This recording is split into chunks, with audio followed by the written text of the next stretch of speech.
At home, Lucas and Elise spoke softly after Marcus slept. He found the box, Elise said. A test, Lucas replied. Nothing critical in it, but he's reckless, dangerous. He accessed your files, Elise said, alarmed. I was notified. He's being watched. The next day, Carver vanished. His apartment was empty, his ankle monitor cut. Captain Torres warned Lucas, who nodded. I'm prepared. At noon, Marcus got a text from Lila. Meet me at River Trail. Emergency. Don't tell parents. Suspicious, he showed Lucas, who confirmed it wasn't Lila. He's moving, Lucas said, securing the house. Locks, shatterproof windows, cameras. As Elise closed curtains, glass shattered, smoke grenades. Out the back, Lucas shouted. But Carver, masked, crashed through a side door, grabbing Marcus and pressing a gun to his head. Nobody move. Bradley, Lucas said calmly, let him go. Shut up. Carver dragged Marcus to a car and sped off. Lucas activated a wrist device. Blackbird compromised. Priority Alpha to Elise. Marcus's watch has a tracker. My team's mobilizing, but I'm going now. In an abandoned mill, Carver zip-tied Marcus to a chair, pacing, unhinged. Your dad's a ghost operative, isn't he? Running ops here? Marcus stayed silent, observing. Exits, windows, a camera on a tripod. You're scared of him, he said finally. Carver's phone buzzed. An address. The mill. I'm coming in. He paled. No way he found us. Marcus smiled faintly. You don't know my dad. Lucas approached the mill silently, analyzing. Inside, Carver barricaded doors, ranting. Your dad's no hero. He kills threats. Lucas's voice echoed. Let my son go, Bradley. There's still a way out. Carver spun, gun raised. Lucas stepped into view unarmed. You won't shoot. You're not a murderer. I know what you are, Carver screamed. Covert missions, Pentagon cover-ups. Lucas advanced slowly. I protect people. Overseas, not here. No conspiracies, just duty. Carver lunged, aiming at Marcus. Lucas disarmed him in seconds, striking pressure points with precision. Carver collapsed, incapacitated but unharmed. As Lucas freed Marcus, SWAT burst in, followed by Torres and feds. Pentagon sent us, one said. You good? We're good, Lucas said, arm around Marcus. Carver needs medical. Carver was led away ranting. News vans swarmed outside. Lila's live stream viral. 3 weeks later, Willow Creek's town hall overflowed. Lucas spoke, not with anger, but resolve. What happened to us isn't unique. It's a chance to build a town where our kids feel safe. He called for police reform, community oversight, bias training. Applause erupted. Change followed.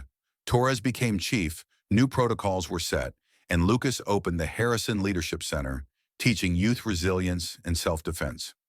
Marcus returned to school a quiet hero, mentoring younger kids. Lila's reporting won awards, their friendship deepening. Carver faced charges in a psychiatric facility, watching Lucas on TV. A hero, not a villain. At home, Marcus shared, They want me to speak at graduation, about strength. Lucas smiled. Tell them real strength is quiet. It's knowing who you are, even when no one believes you. As Willow Creek evolved, neighbors waved, curtains stayed still. Beyond the town, Lucas's contacts watched, ready. The Harrison story had changed their world, proving courage could shift shadows into light. The dashboard clock glowed 4:12 p.m. when Officer Nathan Carver first noticed Marcus Harrison walking alone along Maple Lane. To Carver, a 34-year-old recent transfer to the Willow Creek Police Department, Marcus was just another black teenager in a mostly white suburb, suspicious by default. The stop that followed was routine for Carver, but humiliating for Marcus.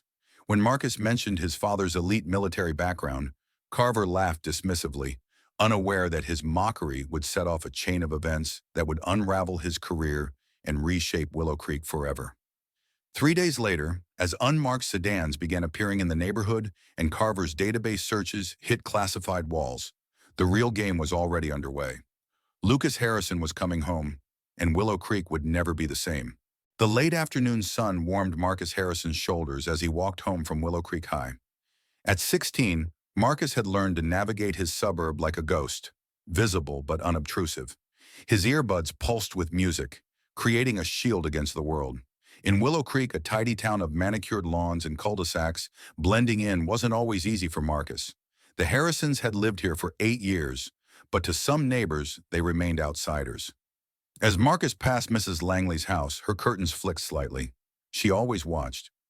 Marcus kept his gaze forward, recalling his father's advice. Head up, eyes sharp. Some folks see your skin before they see you. Lucas Harrison's words were a compass for his son, guiding him through a world that could turn hostile without warning. At the corner market, Mr. Delaney's stare followed Marcus through the window, as if expecting him to slip a candy bar into his pocket. Marcus had shopped there countless times after soccer practice, yet the suspicion never faded. He turned up his music and kept walking. Halfway home, a police cruiser slowed beside him. Marcus sensed it before he saw it, a subtle shift in the air, like a storm approaching. His stomach knotted. He'd heard stories from older friends about stops like this, but he was just a sophomore. The window rolled down, revealing Officer Carver's stern face. Hey, kid, hold up, Carver called. Marcus stopped, slipping off his earbuds. His father's voice echoed. Be polite, be calm, don't give them an excuse. Yes, sir, Marcus said, his voice steady despite his racing pulse. Officer Nathan Carver carried himself with the swagger of someone eager to prove his authority. A former military trainee who never made it past basic, he omitted that detail from conversations, preferring to hint at a tougher past. What are you doing out here? He asked, eyeing Marcus from head to toe. Heading home from school, sir. I live here. ID? I'm 16. I've got my school ID. Marcus reached for his backpack, moving slowly. Hands where I can see them. Carver snapped, his hand twitching toward his holster. Marcus froze, palms up. It's in my bag, sir. Carver stepped out, circling Marcus like a predator. A few neighbors paused to watch, some from cars, others through windows. Empty the bag, Carver ordered. Just books and soccer gear, Marcus said, unzipping his backpack and laying out textbooks, a water bottle, and cleats. Nothing incriminating. Still, Carver's expression soured, as if disappointed. Where do you live exactly? Pine Street, number 528, 2 blocks over. Parents home? Mom's at work. Dad's away. Away, huh? Carver's tone turned mocking. What's he do? Leave you and your mom to fend for yourselves? Marcus felt heat rise in his chest but kept his face neutral. He's in special operations, sir. Carver's laugh cut through the quiet street. Special ops? What, like James Bond? That's a good one, kid. He turned to another officer who just arrived. Hey, Rogers, this kid says his dad's a super soldier. Probably works with Captain America. Officer Rogers chuckled awkwardly, glancing at the growing crowd. Across the street, a girl Marcus's age, Lila Carter, a classmate, stood half hidden behind a tree, her phone recording. She hesitated but kept filming. Listen, kid, Carver said, stepping closer. Next time you make up stories, pick something believable. I was in the military. I know what real soldiers look like. Marcus stayed silent, his eyes steady but not defiant. Carver, bored by the lack of reaction, waved him off. Pack up and go. Stay out of trouble. Marcus repacked his bag, slipped on his earbuds, and walked away. Carver's parting jab, special ops, my ass, lingering behind him. As he rounded the corner, Lila slipped her phone away and hurried off. Carver, meanwhile, turned to Rogers. You know any special ops guys living around here? Rogers shrugged. Nope. Sounds like a kid puffing himself up. Carver nodded, but something about Marcus's calm confidence gnawed at him. He'd find out who this kid's father really was. At 528 Pine Street, Marcus dropped his backpack by the door, the familiar sense of home, lavender candles, last night's lasagna, easing his tension. Photos lined the living room. Marcus and his mom, Elise, at his middle school graduation, the three of them at a lake years ago. No images of Lucas in uniform, a deliberate choice. In the kitchen, Marcus grabbed an orange, replaying the stop. A memory surfaced, him at 9, sitting with his dad in the backyard, learning to tie a bowline knot. Why do I need this? He'd asked. Lucas had smiled. Some skills you show, like your soccer moves, others you keep hidden until the right moment. Being underestimated can be your edge. The front door opened and Elise Harrison entered, her hospital badge clipped to her blazer. As a nurse manager, she carried herself with precision despite long shifts. Hey, sweetheart, she said, setting down her bag. Good day? Fine, Marcus said too quickly. Elise's eyes narrowed. What happened? Marcus sighed. Got stopped by a cop on the way home. New guy, Carver. Asked about Dad. Elise stiffened. What did you say? That he's in special ops. I know I shouldn't have, but he was saying stuff. Like Dad walked out on us. Elise crossed the room, hugging him tightly. You did nothing wrong, but we don't talk about your father's work. It's not just privacy, it's safety. If this Carver asks again, say Dad's a government consultant. Nothing more. Marcus nodded, but unease settled in. Later, a text from Lila buzzed his phone. Need to talk tomorrow about what happened. Important. Marcus frowned. How did she know? The next morning, Lila caught him before class near the music room. I saw the cop yesterday, she said. I recorded it. Marcus blinked. Why? It wasn't right. My mom's a lawyer. She says document everything. Lila hesitated. Was it true about your dad? Marcus met her gaze. Yeah, she nodded. Okay, I won't do anything with the video unless you say so. At lunch, word had spread. Ethan Brooks, a senior with a knack for trouble, sauntered over. Yo, Harrison, heard you told Carver your dad's some Navy SEAL. My cousin says he's just a desk jockey. Marcus kept eating. Your cousin talks about my family? Weird. Ethan flushed. Whatever, man. Everyone knows you're full of it. He stormed off as Lila slid into the seat across from Marcus. Ignore him. Ethan's dad got busted for tax evasion last year. Marcus almost smiled. They ate in silence, an unspoken bond forming. Across town, Carver began his shift with a new obsession. Social media searches on the Harrisons yielded little. Elise's profiles were locked. Marcus had none. Driving past 528 Pine, he saw an ordinary house, nothing to suggest a covert operative. He questioned neighbors casually. Mrs. Langley called Elise lovely, but vague about Lucas. Military, I think. Always away. Others echoed her. Lucas was polite but private. That night, Elise's phone rang after midnight. No caller ID. Hello? Silence, then a click. The second such call that week. She texted a hidden phone. Another call, same pattern. The reply was instant. Noted. Protocol 6. She deleted it, heart pounding. The next day, Carver hit a wall at the station. Database checks on Elise and Marcus were clean, but Lucas's file was locked. Classified. Clearance required. What the hell, he muttered. Sergeant Hayes glanced over. Problem? Nope, Carver lied, closing the screen. The classified tag didn't confirm special ops, but it raised questions he couldn't ignore. That evening, in plain clothes, Carver parked his gray SUV a block from the Harrisons' house, watching. Lights glowed in the kitchen, Elise and Marcus moving inside. No third figure. As the house went dark, he crept closer, checking windows in the backyard shed. The shed's lock was simple. He picked it, finding only tools and paint cans. Behind a shelf, a metal box caught his eye, unlocked. Inside, foreign coins, a coded notebook, and a photo of a younger Lucas in desert gear with two others, faces shadowed. No insignia, no dates. Carver snapped pictures, replaced the box and left, pulse racing. The photo's intensity, Lucas's piercing eyes, haunted him. The next morning, Elise stormed into the station, security footage on her phone showing Carver breaking into the shed. I want to file a complaint, she demanded. Sergeant Hayes watched the video, jaw tight.